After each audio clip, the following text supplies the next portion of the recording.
entretient votre mission en caractère sociopolitique. Aujourd'hui, le chef d'État a tenu un discours au Conseil des droits de l'homme des Nations Unies à Genève.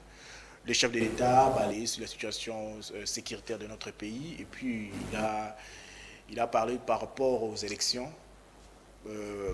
Pour en parler, nous avons à notre côté, nous avons Marley Vouvou, qui est un analyste politique. Avec lui, nous allons balayer les situations de notre pays, l'actualité sociopolitique. Marley Vouvou, bonsoir. Bonsoir Philippe, bonsoir à toute l'équipe technique, surtout particulièrement au DG Peter Tiani, et bonjour à tous les Congolais, surtout de l'Est. C'est surtout de l'Est. Quelle analyse faites-vous au discours du chef de l'État, son discours d'aujourd'hui au Conseil des droits de l'homme des Nations Unies à Genève? Avant de répondre à ta question, je vais essayer de montrer à l'opinion nationale et internationale nous sommes dans quel régime. Oui. Un régime où les responsables sont capables de violer les textes et de falsifier les sceaux des autres institutions. Par exemple, ici, nous avons la saisine de Vital Kamerhe contre sa femme Mami Kiboji. Oui. Il a saisi la justice congolaise, le document est là. Sa femme ou son ex-femme? Non, sa femme, parce que jusqu'à présent, il n'y a pas un document, une décision de la justice attestant le divorce. Oui. Pour l'instant, moi, je n'ai pas vu ces documents-là. Alors, je parle sous réserve de ne pas encore vu ces documents, je l'appelle, ou carrément la mère de ces 6 enfants. Donc, vous parlez de ces documents par rapport au discours du chef d'État sur le droit de l'homme. Je suis en train d'abord, je suis en train de démontrer comment est-ce que c'est là qui s'est fait passer pour le centre des droits de l'homme, comment ils sont en train de falsifier les sceaux, les documents officiels et violer les droits des autres Congolais au sein de l'administration publique. Comment ça? Là, vous voyez que c'est un document officiel du parquet. Le tribunal de paix de Kinshasa-Gombe. De Gombe? Oui. Comme un nom. Ce document a été, je ne sais pas si Vital Kamerhe l'avait tiré où. L'avocat ou l'avocate de Mami Kiboji, la mère des enfants de Vital Kamerhe, il a saisi pour authentifier les documents parce que Mami Kiboji vit en Afrique du Sud. Oui. Ce document a quitté Kinshasa jusqu'en Afrique du Sud. Et Mami qui dit, non, il faut vérifier d'abord l'authenticité avant de saisir la justice. Parce que si vous lisez les documents, j'ai d'autres documents en anglais. Oui. Si vous lisez, le falsificateur, ils ont fait référence à un policier ou à un agent de la justice sud-africaine. Alors, c'est quoi le dossier? C'est quoi le dossier? Je vais y aller. Lorsque Mami Kiboji a saisi le tribunal de paix de Gombe pour authentifier les documents, la réponse est là. J'ai l'honneur d'acquérir réception de votre correspondance, numéro référence 05 cap BA CLM 2023 du 14 février 2023 relative à l'objet repris en marche et vous en remercie. Réponse à votre correspondance. Donc c'est par rapport à la réponse. Mais lis la décision, la réponse. Concernant l'authenticité du document RPNC 1764 21. Maintenant, vous allez comprendre, ça c'est, on répond, le juge répond oui. À la requête de maman. Je porte à votre connaissance que le sceau utilisé dans ces documents n'est pas celui du greffier titulaire du tribunal de séance. À cet égard, eu égard à ce qui précède, nous vous confirmons que ce document n'est pas authentique et ne peut faire objet d'un quelconque avantage. Veuillez agréer, cher maître, l'expression de ma parfaite considération. Voilà. Ça, c'est le greffier titulaire. Il dit que le sceau que Kamerhe a utilisé ici, ce n'est pas le sceau du greffier titulaire. Alors, si les autorités... Donc, le tribunal ne reconnaît pas ces documents que Vital Kamerhe a envoyé. Ne reconnaît pas les documents. Le document que Kamerhe a envoyé en Afrique Sud, a envoyé à la justice sud-africaine pour déposséder, même si vous êtes en conflit avec ta femme, si tu veux les déposséder des biens, mais il faut le faire proprement comme ça. Oui. Ça, c'est pourquoi je disais que je ne sais pas si ce sont séparés officiellement. Ça, c'est leur attestation de mariage. Mais de l'autre côté, j'avais dit que je vais démontrer des choses. Mais vous m'avez aussi posé la question de savoir si, qu'est-ce qui se passe. Oui, qu'est-ce qui se passe? Mamie Kiboji est la femme de Vital Kamerhe. C'est à cause de cette femme-là que Vital Kamerhe est connu aujourd'hui, parce que le papa de Mamie Kiboji, la petite sœur du ministre de Bidje Emeboji, d'ailleurs, Mamie Kiboji a eu 6 enfants avec Kamerhe. Vous savez, dans la culture africaine, quand généralement la femme est à l'aise et qu'elle commence à mettre au monde, la femme africaine a tendance de grossir.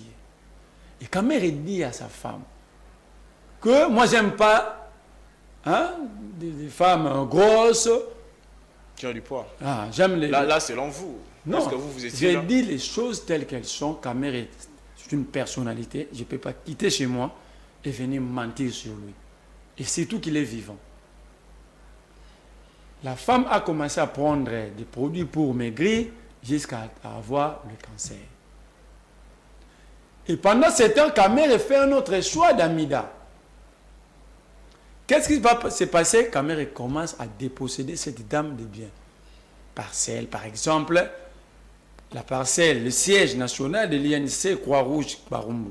C'est la parcelle reconnue dans les documents, dans les titres, que cette parcelle appartient à Maman Mamie Kiboji. D'ailleurs, la dame a fait même une demande de déguerpissement. Que la justice n'arrive pas, je ne sais pas, entre guillemets, par la position de politique de Kamerhe, n'arrive pas à le faire. Il y a eu encore une autre parcelle, je crois, à Kitambo, quelque part.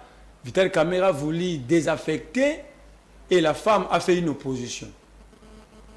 Kamerhe vient de l'Afrique du Sud. Kamerhe était, au début du mois ici, Kamerhe était en Afrique. Il est arrivé jusqu'au niveau que Kamerhe puisse dire à Félix Tshisekedi, s'il il veut son soutien, il doit chasser Emeboji du budget. Il a dit ça où? En Afrique du Sud? Il a dit à Félix Tshisekedi en face comme ça. En Afrique du Sud? Ici. Oui. Mais vous avez dit il était en Afrique du Sud? Non, avant de partir. Oui. Et pour placer qui? Billy Kambale, mon Dieu. Billy Kambale, je ne dis pas qu'il n'est pas inquiet. Vous avez un problème avec Vital Kamerhe? Non, je n'ai pas un problème. Mais ça fait pour diriger un peuple, la probité morale compte aussi. Ce n'est pas seulement l'intelligence. Souvenez-vous de Dominique Strauss-Kahn, de Jérôme Cahuzac. On ne dirige pas un peuple parce que moi j'ai fait l'université. Mais la morale de la société. Quand c'est lui qui veut vous diriger, il est encore dans la recherche des tailles des femmes. Voir quelle taille que lui peut prendre. Il est d'abord dans les sentiments corporels. Quand maintenant il va prendre la direction de la République. Parce que Kamerhe aspire à gérer la République. Et qu'est-ce qui motive votre... toutes ces défenses pour la famille? Je ne défends pas la famille. Félix Tshisekedi nous a dit ici, la femme a ses droits. On tape toujours sur la parité. Moi, j'ai dit ceci. D'ailleurs, moi, je ne défends pas la femme. Mais je demande aux ONG, nous avons vu plusieurs Donc, ONG. vous reliez le discours du chef de l'État avec la réalité. Avec la réalité. Je relie aussi cette réalité, non politique, avec la réalité, les débats qui étaient ici entre le sénateur Tamwe Mwamba et Bijou Goya. Nous avons vu des ONG défendant les femmes sortir. Pourquoi ici, ces ONG ne se manifestent pas? Pourquoi? Parce que Kamerhe est au pouvoir, donc nous allons conclure que ces ONG ont été manipulées hier contre Tamwe Mwamba et aujourd'hui, ils ne peuvent pas agir. Donc, cette femme, moi je n'entre pas dans leur débat. Si Kamerhe veut se séparer de sa femme, il y a plusieurs divorces à travers le monde. Mais nous voulons que le respect, que chacun reste dans son coin dans le respect des principes et surtout des droits de l'homme. Rentrons dans le discours du chef de l'État. Mais deuxième élément, j'avais dit, je vais vous démontrer. L'autre est là, le monsieur qu'on appelle Asselo. Il prend la décision de suspendre un inspecteur général et d'un directeur de l'inspection générale de la territoriale. Lui, il est vice-ministre de l'Intérieur, vice-premier ministre de l'Intérieur. Regarde son arrêté. La décision, elle l'a arrêté, vous lisez sur la tête et la décision. Arrêté ministériel numéro 25/CAB bar VPM, bar ministère, CDCAC, bar AOK, bar 117, bar 2022, bon, je n'ai pas vu la date, hein. La date, c'est pas lisible. C'est pas lisible. C'est 19 novembre 2022. Oui. Portant suspension à titre conservatoire d'un inspecteur général et d'un directeur de l'inspection générale de la territoriale, en sigle IGTR. Lis maintenant la décision. Sont suspendus à titre conservatoire de leurs fonctions le cadre de l'inspection générale de la territoriale IGTR dont le nom, fonction, matricule, grade ci-après. Monsieur Moukine Kakez Joseph, fonction inspecteur général adjoint de la territoriale, assumant l'intérim de l'inspecteur général de la territoriale mise en retraite. Je ne cite pas la... Maintenant, non, vous allez comprendre. Gardez l'arrêté, Oui. garde l'arrêté ici. Ça, c'est portant nomination d'un inspecteur intérimaire, un inspecteur intérimaire. Oui. Donc, celui qui va assumer l'intérim de la personne qu'on a suspendue, oui. Oui. Sont désignés à titre intérimaire en fonction spécifique le cadre de l'inspection générale de la territoriale en sigle IGTR à regard de leur nom. Le personne ci-après, inspecteur général chef des corps, les inspecteurs de la territoriale, M. Lumbila Fekei Roger. Qui est M. Lumbila Fekei Roger? Oui. C'est un membre de l'IDPS Luxembourg. Venu avec 3 ans de retard, les autres jouisseurs étaient déjà dans la mangeoire. Je ne sais pas s'il était malade. Il est venu et Kabou exerce une pression sur Acelo et Acelo nomme ce type de la diaspora. Alors, qu'est-ce qu'on reprochait ici. Qu'est-ce qu'on reprochait? C'est ce type ici, pourtant nomination. Qu'est-ce qu'on reprochait à la personne qu'on a suspendue? Non, la personne, là, on reproche à Acelo. Regarde ici l'arrêté portant complétant les inspecteurs et directeurs dans le territorial. Il prend, Acelo prend le matricule d'un agent actif, ni mort ni malade. Il le remplace. Non, il prend juste le matricule, il donne à celui, à leurs membres de l'IDPS, Luxembourg. Oui. Vous prenez ici, ce matricule ici, oui. C'est ça.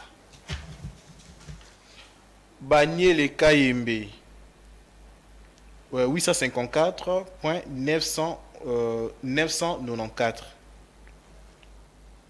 Oui, c'est pas la même chose. Non, ici. Oui. Baniele Kayembe, 854.994. Ici, c'est Lumbila Fekei Roger, matricule 854/994. Donc, le même chiffre. Les noms de ce type ici ne figurent pas sur la liste. Sur la liste. Sur l'arrêté. Sur l'arrêté de... Ça, c'est 2014. Oui.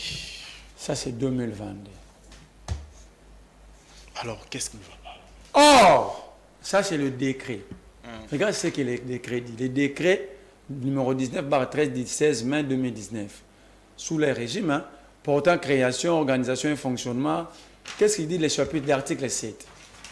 Vous pouvez lire l'article 7 comme ça, vous allez comprendre qu'Acelo a tout faux. L'inspection générale de la territoriale est dirigée par un inspecteur général assisté d'un inspecteur général adjoint nommé, relevé et les cas échéants révoqués de leurs fonctions par le président de la République sur proposition du ministre ayant l'intérieur dans ses attributions, délibéré en conseil de ministres. L'inspecteur général et l'inspecteur général adjoint ne peuvent être suspendus que par arrêté du ministre ayant l'intérieur dans ses attributions après vue du conseil du ministre. Il y a une décision. Donc, d'abord, ici, oui, le ministre de l'Intérieur propose. C'est le président qui suspend. Donc, c'est une décision unilatérale. C'est le président qui suspend. Unilatérale. C'est le président qui révoque. Oui. Donc, comme on dit, la compétence est d'attribution. L'ordonnance est là. Oui. Ces gens ont été nommés par une ordonnance. Ordonnance numéro 14/009 du 14 mai 2014 portant nomination des cadres du corps des inspecteurs de la territoriale en sigle CIT. Oui, il est là. Inspecteur général adjoint. C'est le message suspendu. Oui, il est là. Comment quelqu'un qui est nommé par une ordonnance présidentielle a le viol et l'ordonnance et le décret pour placer son nom? Et non seulement placer son nom, il prend le matricule d'un autre agent. Alors l'autre agent là... C'est ça la question. Il est non sans matricule. Quand ils disent qu'ils ont arrangé le pays, ils ont remis le pays sous le rail, rien qu'avec ça, vous dites quoi? Donc, par rapport à tous ces éléments... Ça prouve... C'est une démonstration. Comment est-ce que le pays est géré?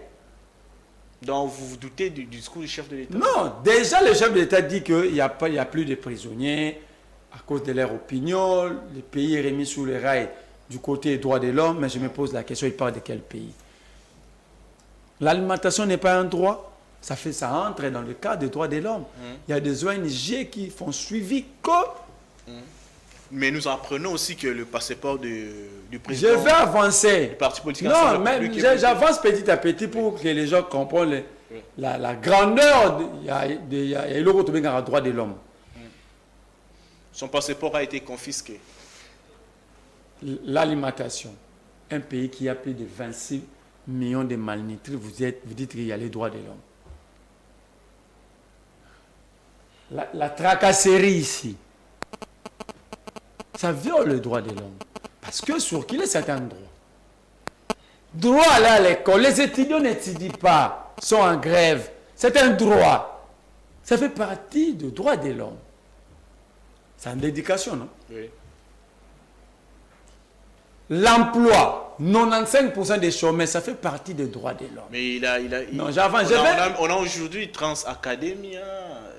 Parquet au palais du peuple. Ils ont transformé. Ils ont maintenant leur siège. Ils ont transformé le palais du peuple en un parking. Ils ont maintenant leur siège, il faut reconnaître ça. Mais qui vont monter dans ce bus-là? Qui vont monter? Les étudiants sont en grève, les professeurs sont en grève. Lui, il donne des bus. Il donne à qui? Quand il est allé inaugurer ce bus-là, ou cette entreprise créée à la va-vite, les utilisateurs sont où? Les utilisateurs sont où? Raison pour laquelle le bus est parqué. Allez au palais du peuple, vous allez trouver le bus avec Transacadémie. Vous-même, vous reconnaissez quand même. Je viens maintenant. L'évolution de certains domaines. Il a parlé du secteur politique. Jimmy Kitenge est en prison, vrai ou faux? Salomon, Mike Moukebaye, le militant de l'ensemble, tabassé. Il y a un dossier, une enquête sur cela déjà. Un dossier a été ouvert. Non, il ne faut pas suivre. La justice. Il ne faut pas suivre. Ça, c'est un régime de Noctambil. Il ne faut pas suivre ça. Ils ne vont rien faire. C'est leur coup. Moi, j'ai dit à Moukebaye, à Salomon, à Laurent Nyemba et aux autres camarades militants de l'ensemble. J'avais avancé de l'ensemble pour la République de prendre leur courage en main, de continuer le combat. Il ne faut pas compter sur ces gens ici. Ce sont des noctambules. Les gens qui dorment en marchant, vous pensez qu'ils vont faire quoi? Qui dorment en marchant? Mais ces régimes ici. Mais c'est ça le noctambule. Ils souffrent du noctambulisme, ces gens ici. Manix Iyenda, pas arrêté, kidnappé. Parce que l'ANR, l'article 3 sur l'ANR est clair. L'ANR est là que pour collecter des données sur l'atteinte à la sécurité de l'État, intérieur comme extérieur. Manix est dans ces cas-là. Iyenda. Il est dans ces cas. Si Manix avait commis une infraction, nous n'avons pas de parquet ici. Pourquoi ils ont préféré garder Manix presque 1 mois dans l'obscurité? Sa femme est malade. Ses enfants ne savent pas comment aller à l'école, comment manger. Qui va payer son loyer? Ça, Félix, il dit que nous avons évolué sous le droit de l'homme. Momo Molapa, si Molopo, il peut perdre. Arrêté comme un animal, acheminé comme un chien, de Lubumbashi à Kinshasa à l'ANS. 6 mois après, on le jette en prison. Il est devant quel juge? Ça, ce n'est pas le droit. C'est le droit de l'homme selon Félix. C'est le respecter. Jimmy Kitenge. Idango, notre artiste qui avait chanté Politicien escroc. Les Congolais dans des prisons sans jugement. On n'a pas aussi un comédien. Non, justement. Il y a une vidéo sur TikTok qui avait fait le buzz. C'est un cas il faut encore ajouter. Ligue Molopo, de l'ECD, il n'en est presque sans être jugé. Il ne sait pas pourquoi il est en prison de Makala. Les cas sont, les gens vous en... Ici peut-être, hein, les gens ne font pas... Mais à l'intérieur, c'est pire. À l'intérieur, c'est pire. Alors, Félix Tshisekedi, je ne sais pas, il a parlé de quel droit de l'homme. Ce n'est pas normal qu'un chef d'État n'arrive pas à bien expliquer. Mais le chef d'État ne peut pas être présent à tous ces domaines. Non, mais dans des juridictions, il y a prenons le cas Katumbi. Il a son passeport, il veut renouveler son passeport. Le passeport a été confisqué. Vous confisquez le passeport.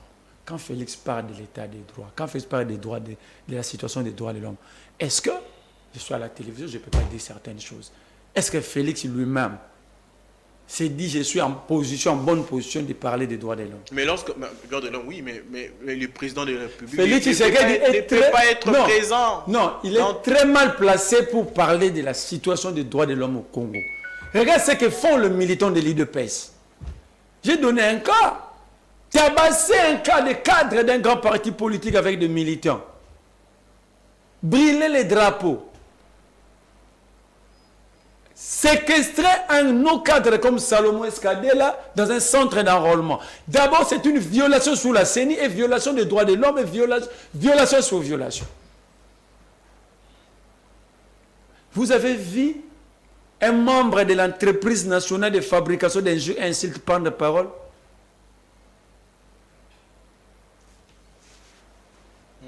Alors, nous parlons. Félix est très mal placé.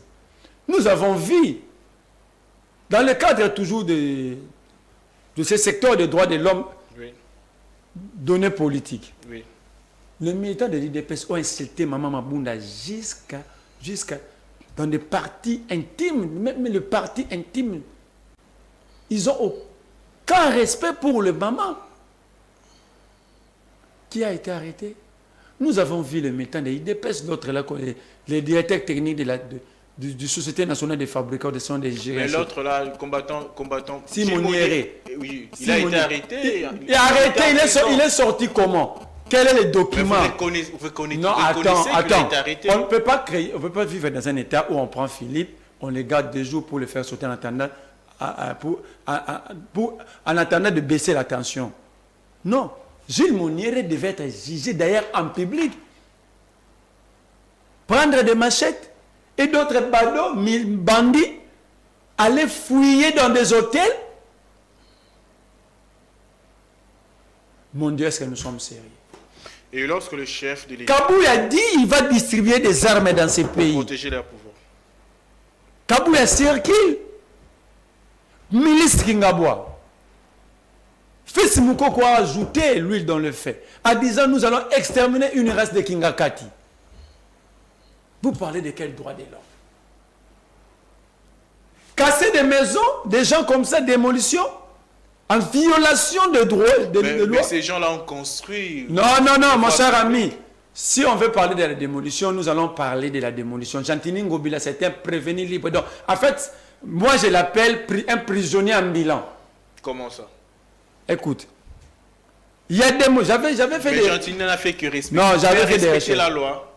J'avais fait des recherches. Oui. La régularité du procédé après contrat, ça veut dire quoi? L'article 34 est clair de la Constitution. Si vous permettez, nous allons lire. Oui. L'article 34 de la Constitution, lisons pour que les gens comprennent mieux. Parce que Jantini Ngobila... Jantini n'a fait que... L'acte autorisant Jantini Ngobila à démolir, c'est un acte politique. La Politique comment? Mais c'était un arrêté pris par lui-même. Donc Gentini il était dans une sorte de l'autosatisfaction. Il prend l'arrêté, il descend, il démolit. Mais la Constitution parle de la décision, l'acte juridique. L'article 34 est là.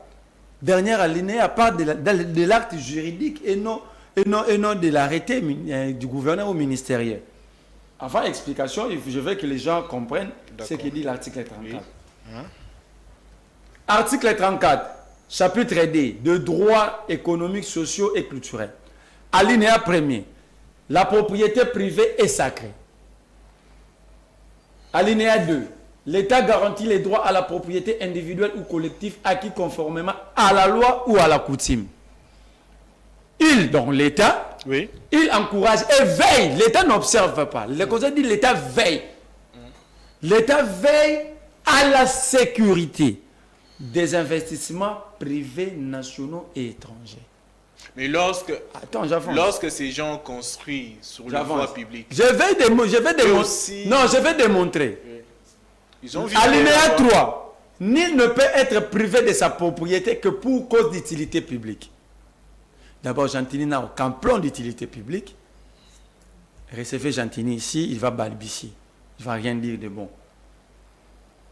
Et moyennant une juste et préalable indemnité octroyée dans les conditions fixées par la loi. Mais regarde là où ça vient bien. Ça fait tellement bien. Dernière alinéa, nul ne peut être saisi en ses biens qu'en vertu d'une décision prise par une autorité judiciaire compétente. Où est cette décision? Permettant à Gentini d'aller démolir. Il devait saisir la justice. Voilà, regarde comment ça se passe. Il devrait saisir la justice. Au regard de l'article 4, l'anarchie n'a qu'un domaine où anarchie n'a domaine où et ça lorsque bateau batongi sans titre. C'est ça l'anarchie. Mais article 44 le bateau est conformément à la loi et ou à la coutume. Donc moto a eu titre. A somi ma belene, l'État PC titre foncier, PC document tout. Ce type-là n'est pas dans l'anarchie. Il n'a pas construit anarchiquement parce qu'il est reconnu. L'anarchie, c'est là où la loi n'autorise pas. Donc il vient, il construit comme ça. Sans consulter l'État. Raison pour laquelle c'est lui qui a construit, selon la loi, selon l'esprit de l'article 34, avant de les démolir, il faut les indemniser. Gentini a indemnisé qui? Donc Pomba, Denga Saki na Yumbi Abi, le Lopela Gisasa Baroyo Kangana Kendeka. Est-ce que la province délivre les titres? N'est-ce pas, on dit que la compétence est d'attribution. Oui. Gentini ne délivre pas des titres. Raison pour laquelle la décision ne pouvait pas venir de Gentini Ngobila. Il devait voir le ministre. Le ministre de l'Intérieur. Le ministre de l'Intérieur va mener les débats au sein du Conseil de ministres. Le ministre des ITP et de l'urbanisme et habitat vont faire appel à leurs experts. Oui. Les experts. Donc, il devrait consulter, donc il devrait écrire à son ministère de tutelle. Oui, ministère le ministère de comme il n'a pas l'habitat et l'urbanisme dans ses attributions, il voit son collègue. Oui. Et les deux vont amener le débat au sein du Conseil de ministres. D'accord. Dans le Conseil des ministres, l'urbanisme et l'habitat a Robin avec expert, quand ici ministre à travaux publics parce qu'il va travailler en synergie, le ministre il y a affaires foncières. On est tel terrain, en biso expert dans affaires foncières, ils ont terrain dit à non lotissement. Oui. Mais batu batongi. Batali siko batali ITP OVD batali. Est-ce que batongi likola ba collecter ba na donner tout. Et on va délibérer dans le Conseil des ministres. Le président de la République, qui est chef de l'exécutif national, a instruit le conseiller juridique et le gouvernement qui est le ministre de la Justice. Et le ministre de la Justice saisit le parquet. Si c'est au niveau national, le ministre de la Justice doit saisir le procureur général près la Cour de cassation. Marais, vous. Non, allons, sérieux. Parce que ici, technique, si c'est au niveau provincial comme les cas, comme c'est le cas, il faut saisir le premier président de cour d'appel. Nde Aroucha, inspecteur à justice, ça dit contre-inspectrice pour approfondir. C'est 1000 ndako fa to démolir ça va considérer ba construction anarchique. Tu constater que 8000 batongi na bango ndenge batongi na forme ndako na bango mais ba belé wana bazwa yango conformément à la loi. Alors là maintenant l'État a rebanda ko indemniser batouana. On appelle si maintenant on en passe ça soit na rokata liboso pour na besoin moko de ba utilité publique mais na pesi bino mbongo pour bozong sa mire na bino et puis bo sala quoi botekelinga tellement n'est conformément à la loi. Mais cette décision Chantini, vous comprenez que Chantini, donc il est allé comme si Nenga Salaki n'a. Apparemment Chantini a un esprit à trouble. Bon, mais ce qui est oui. Si on l'a arrêté du gouvernement, c'est un acte politique, la constitution de la République par d'un acteur juridique. Parlons toujours du discours du chef de l'État à Genève. Le chef de l'État a dit la persistance de la guerre à l'Est risque d'hypothéquer le processus électoral dont les opérations d'enrôlement sont déjà en cours par suite du déplacement massif des personnes des zones de combat, de l'insécurité et de l'inaccessibilité à ces zones. Quand ils avaient lancé l'opération d'enrôlement, ils avaient même précisé des dates. Il n'y avait pas de déplacement de la population à l'Est. Il y avait la sécurité. Ils ont lancé l'opération Rutshuru déjà entre les mains du M23. Une partie de Niragongo, une partie de Massissi. Bunagana. Oui, dans le territoire de Rutshuru. Oui. N'en parlons pas de l'Ituri. Ça, c'est la jungle. Donc, selon vous, c'est un discours pour préparer les questions. Non, c'est un discours que Félix savait qu'on allait arriver là. Moi, j'avais posé la question ici sur votre plateau, mais dans une autre émission. Quand Kadi m'a dit qu'il va débuter l'enrôlement dans le 3e aire opérationnel Est, de telle date à telle date, il dit quoi pour le Nord qui veut des parties occupées et le Lituri? On m'avait taxé de pessimiste, de ne pas vouloir que la paix revienne. Donc, avec ces discours, vous doutez déjà que... Mais d'abord, il y aura quelle élection? Qu'il y aurait élection. Il y aura quelle élection? Mais vous voulez les élections pendant que dans le processus, on est en train de brader votre nationalité. Oui. Quand Kadi m'a dit, celui qui s'est enrôlé est d'office accepté dans l'opération d'identification de la population au LONIP. Tu amènes ta carte d'électeur, l'ONIP n'a plus de questions à te poser, il te donne une carte d'identité. Mon Dieu, est-ce que notre système d'enrôlement est sécurisé? Avec des gens qui ont plus de 4 cartes d'électeurs. Vous avez vu notre grand frère Fabien Koussanika. 4 cartes d'électeurs. Vous avez vu Fabien Koussanika. Il s'est enrôlé dans le même centre 5 fois.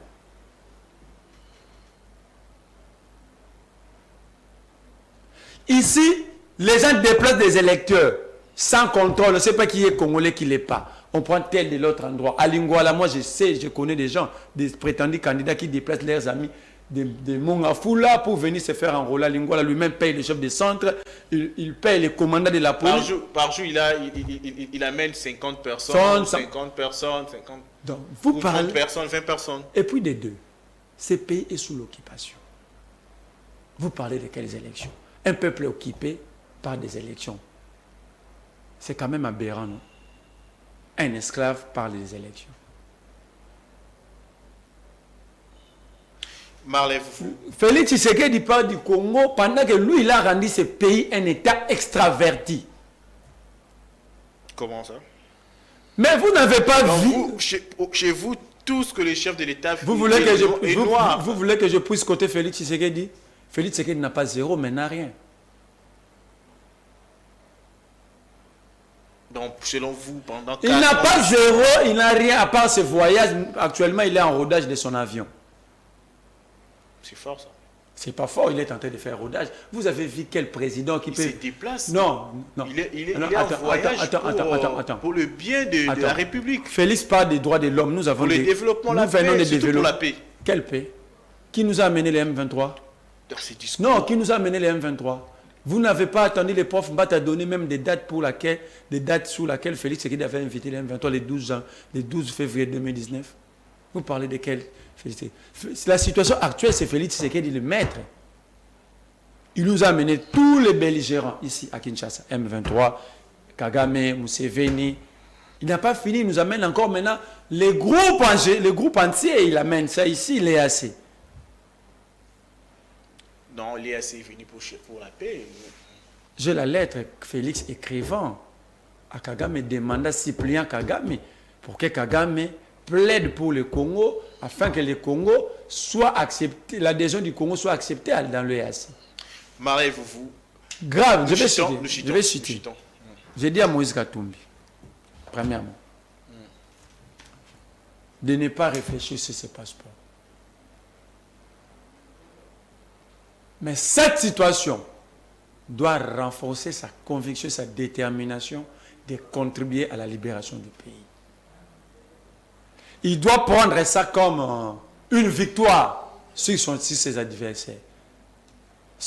Pas sur ses adversaires, victoire mais comment? Sur les adversaires du Congo. Pourquoi ça montre à suffisance que c'est un régime de noctambules, c'est un régime de frappeurs, c'est un cartel de la frappa, incapable d'aider le pays, mais fort en discrimination.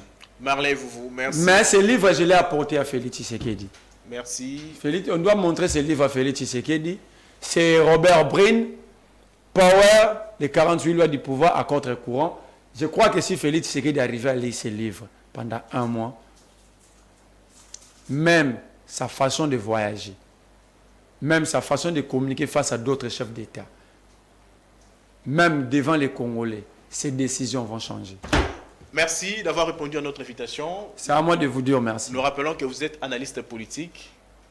C'est ça. Mariez-vous. À la prochaine occasion, nous serons très heureux de vous recevoir encore. Je serai toujours très disponible. Merci. Merci d'avoir répondu, d'avoir été devant vos écrans pour suivre votre émission Entretien sur Perfect Télévision et sur YouTube Peter Tseni RDC. Au revoir.